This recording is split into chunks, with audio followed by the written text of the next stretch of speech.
예배드리는 사람들 중에 예수님을 잘 믿으면서 믿음 안에서 삶을 잘 살고 싶지 않은 사람이 아마 없을 것입니다. 여러분도 여기에 나오신 이유가 예수님 잘 믿기 위해서 나오셨으리라고 믿습니다.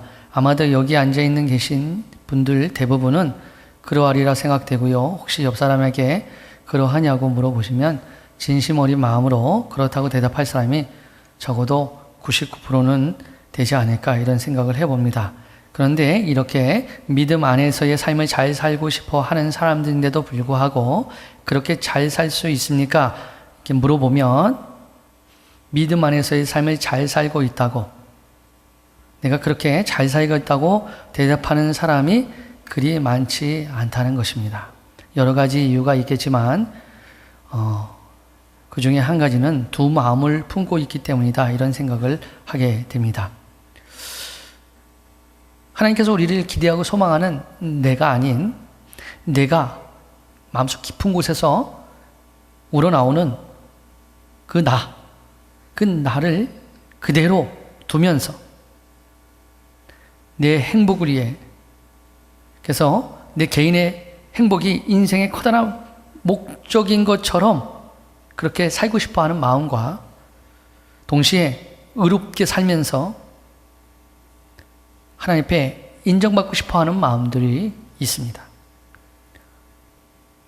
내가 주인이 될 것인가 아니면 하나님이 주인 되게 하실 것인가, 이 싸움은 평생 가는 것입니다.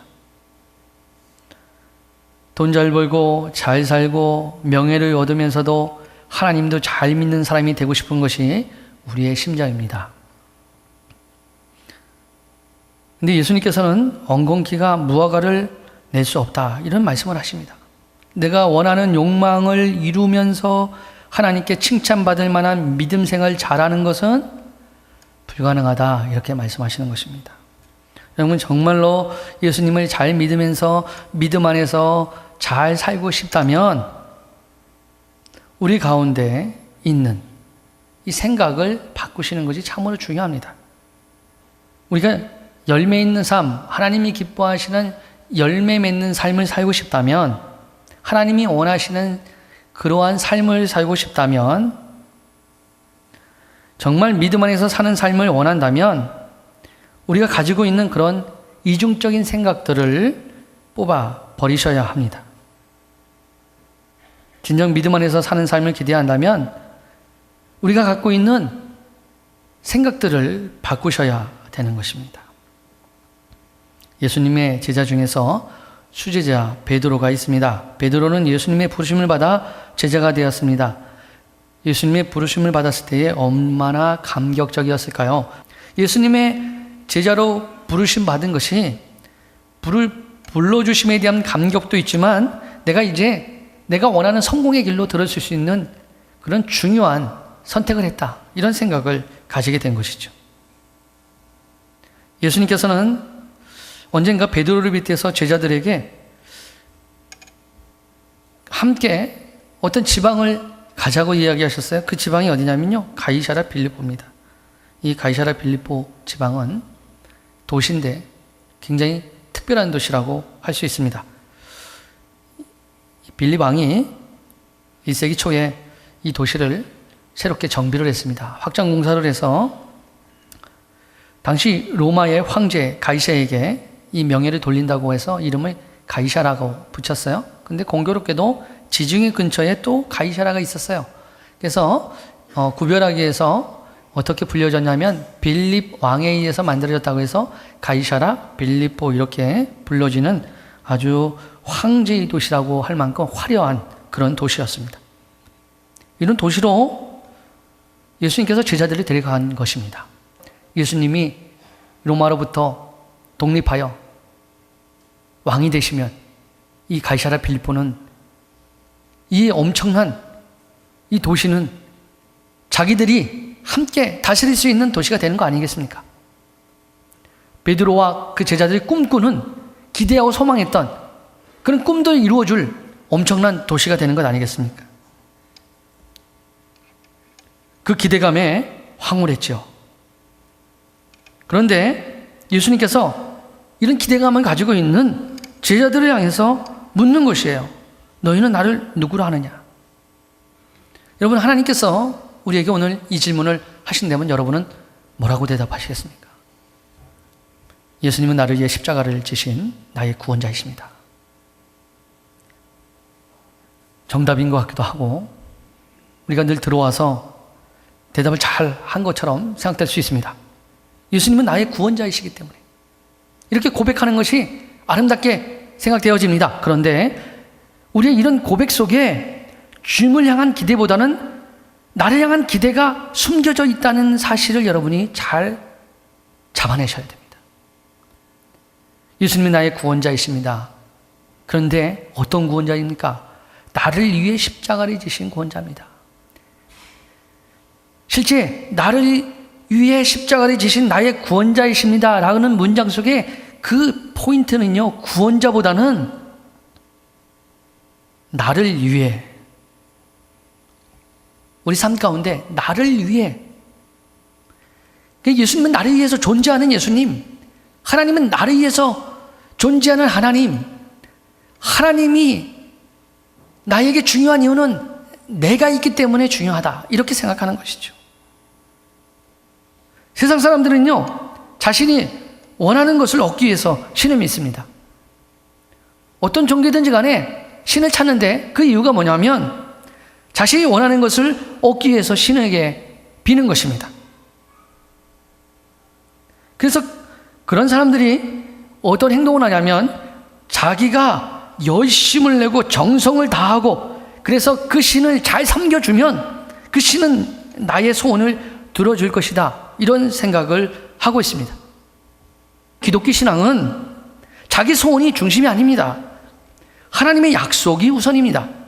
자기 소원을 이루기 위해서 하나님을 찾는 믿음이 아니라 하나님의 약속을 바라보고 하나님께서 약속을 이루실 것을 기다리는 믿음이 우리가 믿는 기독교 신앙입니다. 여러분은 무엇을 믿고 있습니까? 예수 그리스도가 나의 구주시라는 것을 믿습니까? 그러나 예수 그리스도께서 나의 구주라는 것을 믿는다고 하기 전에 예수님께서 세상에 오시고 십자가에 못 박혀 죽으시고 또 부활하셔서 승천하셔서 다시 오실 이 모든 것들은 하나님의 약속의 성취, 그러니까 태초부터 이미 계획되어진 것이고 하나님의 말씀에 의해서, 계획된 말씀에 의해서 그 계획에 의해서 진행된 것이고, 그래서 하나님의 약속 안에 나의 구원이 있고 내가 있다는 것을 생각을 먼저 하셔야 되는 것입니다. 예수님이 나의 구주시고 십자가의 피가 나를 구원하셨다, 이렇게 믿는 것 정말 중요합니다. 근데 자칫 잘못하면 하나님을 기뻐하는 이유가 뭡니까? 중심이 나를 구원하셨기 때문에, 내 구원 때문에 즐거워하는 것입니다. 우리가 하나님의 약속을 믿는 것이지 그 내용을 믿는 것이 아닙니다. 내용이 중요하지만 그 이전에 하나님이 말씀하셨다는 것을 우리가 생각하셔야 합니다. 포인트는요, 내가 아니라는 거예요. 하나님이시라는 겁니다. 믿음은 무엇입니까? 하나님께서 자신에게 이루어 주실 복을 바라보고 그것을 즐거워하는 것이 아닙니다. 믿음은 약속을 이루시는 하나님을 바라보고 기대하는 것입니다. 하나님께 집중하는 것입니다. 따라서 예수님의 은혜를 믿고 십자가를 믿는다는 것은 그 은혜와 십자가로 말미암아 내가 천국에 가는 것을 믿고 그것으로 기뻐하는 것이 아니라, 예수님 때문에 내가 십자가에 달리신 예수님이 나를 위해서 십자가에 달리셨기 때문에, 그러니까 중심이 나에게 있는 것이 아니라 진짜 믿음은 오직 하나님, 예수님에게 집중하는 것이 믿음이라고 얘기하는 것입니다. 부자 청년이 있어요. 성경에 부자 청년이 나오는데 어릴 때부터 신앙을 얼마나 잘 지켰는지 예수님도 칭찬하셨어요. 율법을 어릴 때부터 정말 잘 지켰다고 이야기를 했어요. 근데 부자 청년입니다. 청년인데 부자이지요. 율법도 잘 지키고 예수님께 칭찬받을 만큼 그렇게 나름대로 신앙생활을 잘했단 말이죠. 근데 허전한 것이 있는 거예요. 뭔가 부족한 것이 있는 거예요. 그래서 예수님께 찾아와서 어떻게 하면 영생을 얻을 수 있습니까? 예수님께서 그 청년에게 이렇게 얘기하셨어요. 내가 가지고 있는 재산을 다 팔아서 다 나눠주고 나를 따르라 이렇게 말씀하셨어요. 그랬더니 예수님을 떠났습니다. 이 청년이 예수님께 집중했으면 좋았을 것을. 그 예수님에게 집중하고 그 예수님이 우리를 구원할 메시아라. 정말 예수님을 정말 기대하고 소망했다면 그분으로부터 나오는 그 말씀, 그것을 받아들였을 것이에요. 그런데 그 예수님께 집중한 것이 아니고요. 그 내용을 중요시 여기는 거예요. 자기가 평생 싸우고 또한 부유하게 살아왔던 이 환경들을 다 버리고 나를 따르라고 하는 이 말씀, 이 내용에 그냥 무너져 버렸어요. 왜 그랬을까요? 그 삶 가운데 철저히 자기가 있는 거죠. 우리도요, 열심히 신앙생활하고 신앙생활 50년 이렇게 하신 분들도 만약에 정말로 그 마리아와 같은 하나님의 임재하심 그런 것들이 우리에게 보여질 때에 하나님께 집중하지 않냐고 나를 위한 신앙생활을 해왔던 사람들은 반드시 무너지게 돼 있습니다.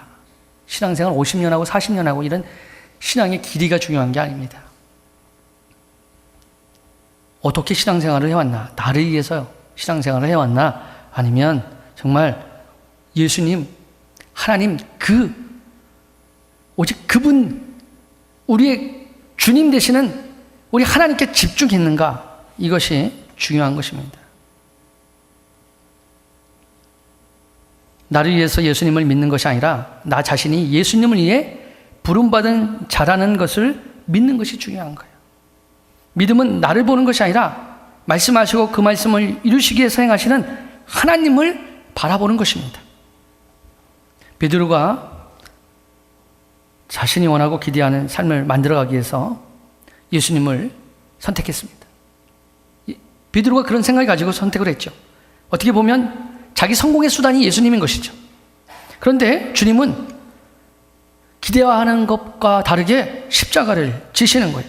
십자가를 통해서 따르던 제자들에게 자신이 누구인지 드러내시고 엄청난 충격을 받았죠.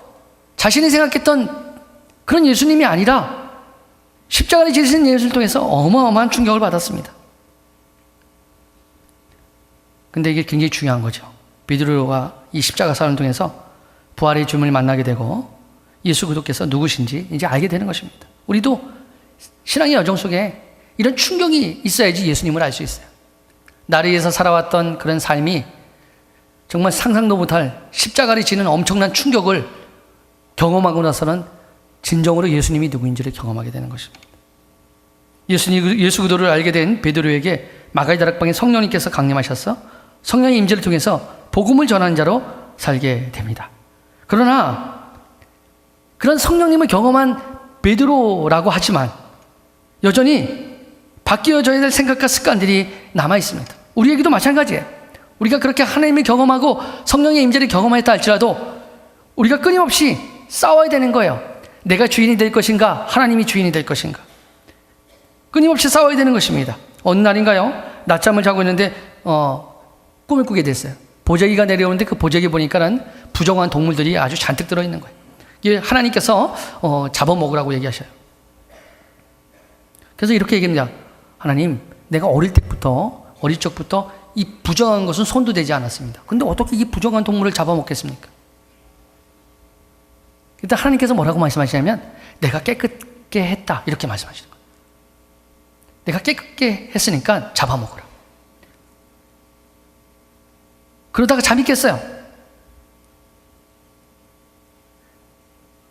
그런데 어떤 종이 왔는데 그 종은 누구냐면 고넬료라는 백부장의 종이었어요. 이 사람은 이방 사람입니다.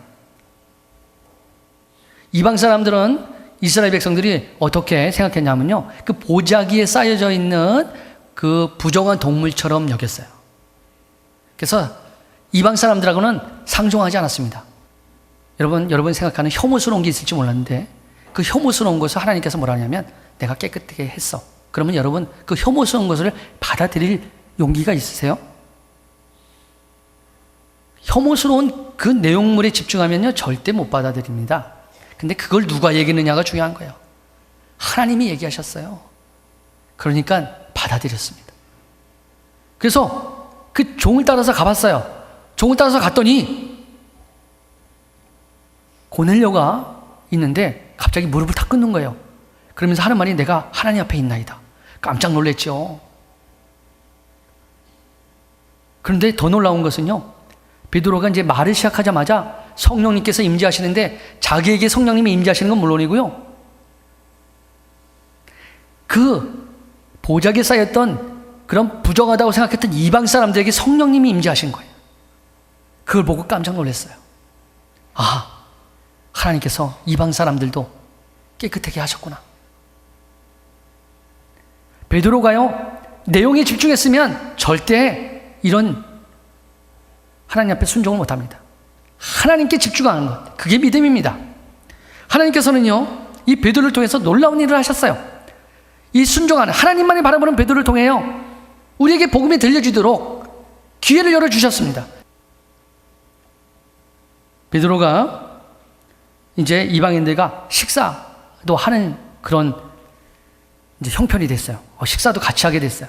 그래서 어느 날인가 이제 이방인들과 이제 식사를 같이 하는데요, 갑자기 보따리를 싸기 시작했어요. 봤더니 엄청난 교계의 인물 야고보가 보낸 사람들이 예루살렘으로부터 온 거예요. 그거를 보자마자 주섬주섬 짐 싸갖고 도망을 갔어요. 그랬더니 함께 있던 사람들도 도망갔고, 정말 신사라고 정말 믿음이 좋다고 하는 바나바도 같이 도망을 갔어요. 피했어요, 그 자리를. 그 소식을 사도 바울이 들었습니다. 그러고 나서 한참 시간이 지난 후에 베드로를 만났을 때 베드로를 책망하는 거예요. 책망하는데 막 비난하는 게 아니라 이렇게 얘기해요. 베드로 사도요, 왜 당신이 사람들의 인정을 받으려고 합니까? 당신은 이미 예수 그리스도로부터 인정받는 사람 아닙니까? 그런데 사람들에게 인정받기 위해서 이방인들과 식사를 하다가 도망가야 되겠습니까? 라는 거예요. 뭐를 일깨우고 있습니까? 당신은 지금까지 하나님이 부어주신 은혜로 살아왔지 않습니까? 내용에 집중한 것이 아니라 하나님께만 집중하고 살아왔지 않습니까? 당신이 사람에게 인정받는 사람이 아니라 이미 하나님으로부터, 그리스도로부터 인정받는 사람인데 무엇이 두려워서 그러하십니까? 베드로가 어땠을까요? 하나님의 부어주신 은혜를 생각하면서 얼마나 통곡했겠습니까? 하나님께 집중하는 사람은요, 이렇게 책망을 받을 때에 받아들일 수가 있어요. 하나님께 집중하는 사람은 나도 모르는 사이에 실수했을 때 누구로부터 비난받는 소리를 들어도요, 그것을 하나님의 말씀으로 받아들일 수 있는 그런 마음들이 있습니다. 사도 바울은요, 이 베드로를 책망하면서 자기 이야기를 하는 거예요. 오늘 내용이 그 내용이에요. 사도 바울이 베드로를 책망하는 내용 가운데 오늘 읽은 내용의 끝에 부분에 우리가 읽은 말씀이 있잖아요. 뭐라고 얘기하는 거냐면 이렇게 얘기하는 거예요. 자신이 용납받은, 하나님께 인정받은, 하나님께 이렇게 용납받은 사람이라는 것을 몰랐을 때에는 보상을 바라보고 하나님께 순종했다는 거예요. 그러면서 이렇게 얘기하는 거예요. 지금도 내가 하나님께 순종하는데 그것은 무엇인가를 얻기 위해서 순종하는 것이 아니라, 나 자신을 위한 순종이 아니라 하나님을 기쁘시게 하기 위해서 순종한다, 이렇게 얘기하고 있어요. 그걸 누구한테 얘기하는 거예요? 듣는 사람들에게 얘기하는 거고 베드로에게도 얘기하는 것입니다. 자신에게도 얘기하는 거죠. 그래서 사도 바울이 20절을 말씀하시는데 그 말씀을 풀어서 얘기하면 이렇게 얘기하는 거예요. 이제 내가 살아갈 때에 뭘 선택하게 되는데, 그리고 내가 일을 할 때에 어떤 일을 하게 되는데, 무슨 선택을 하든 어떤 일을 하든 나를 극진히 사랑하신 예수 그리스도를 믿는 그 나에 대해서 생각을 한다는 거예요. 이제부터는. 그 얘기를 듣는 많은 사람들과 베드로가 어땠을까요? 그래, 내가 보상을 바라고 하나님을 찾는 것이 아니라 하나님의 그 상 때문에 내가 살아가는데, 그래서 다시 하나님의 은혜를 회복하고 하나님의 영광을 위한 삶을 살아가지 않았겠습니까? 그 역사가 지금까지 우리에게 전해져 오는 것입니다. 여러분, 이 자리에 왜 나오셨습니까? 뭔가 하나님 앞에 얻기 위해서 나오셨습니까? 여러분의 기도와 여러분의 헌금과 여러분의 열심을 통해서 기대하는 것이 무엇입니까? 정말 하나님을 기대하십니까? 아니면 다른 내가 원하는 무엇인가를 원하고 있습니까? 우리 사도 바울이 고백하는 것처럼 우리가 하나님 앞에 오직 극진하신 사랑으로 우리를 대하시는 우리 하나님 앞에 집중하는 삶, 이것이 우리를 믿음 안에서 살아가는 삶으로 정말 살게 하시는 것입니다. 여러분, 믿음 안에서 살고 싶지 않습니까? 열매 맺는 삶을 살고 싶지 않습니까? 하나님이 기대하시는 나를 보고 싶지 않습니까? 저는요, 하나님이 기대하시는 내가 어떻게 드러날 것인가 정말 기대가 됩니다. 부디 믿음 안에서의 삶 정말 살고 싶지 않습니까? 우리 하나님께만 집중합시다. 내용이 어떠하든지 간에 하나님께만 집중합시다. 그러면요, 이 목사님이 설교하는데 꼭 나한테 하는 말씀 같아. 대체 어떤 니은이 목사님한테 일러 바친 거야? 이런 생각 안 해요. 하나님께 집중하면 그 내용이 중요한 게 아니라 하나님께서 나를 사랑하셔서 저 사람을 통해서 내가 바뀌어지기를 기대하고 있구나. 내가 바뀌어지면 베드로처럼, 사도 바울처럼 귀하게 쓰일 텐데, 이런 마음이 드는 거죠. 내가 보기에 어떤 나쁜 환경이 있다 할지라도 그걸 나쁜 것으로 받아들이지 않게 되는 것이죠. 하나님 앞에 집중하니까. 근데 그 내용에 집중하면 나를 위한 내 욕심을 채우기 위한 무엇인가가 되기 때문에 하나님 못 만납니다. 열심히 봉사하고 헌신하고 그리고도 부자 청년처럼 만족감이 없어서 이곳저곳 기울이고 이곳저곳 찾아다녀야 되는 그러한 사람으로 살게 될 수밖에 없습니다. 부디 오늘 이 말씀을 통해서 우리가 생각을 좀 확 바꿔봅시다. 나를 구원하신 예수님이 아니라, 나를 구원하시기 위해서 필요하신 예수님이 아니라, 태초부터 나를 향한, 아니 우리를 향한 놀라운 거대한 기대와 소망을 가지고 약속의 말씀을 성취해 가시는 오직 그 하나님, 우리 예수 그리스도, 오직 그 이름에 집중하며 살아갈 수 있기를 간절히 소원합니다. 그러면 분명히 믿음 안에서 아름다운 삶을 사는 나 자신을 경험하게 될 것입니다.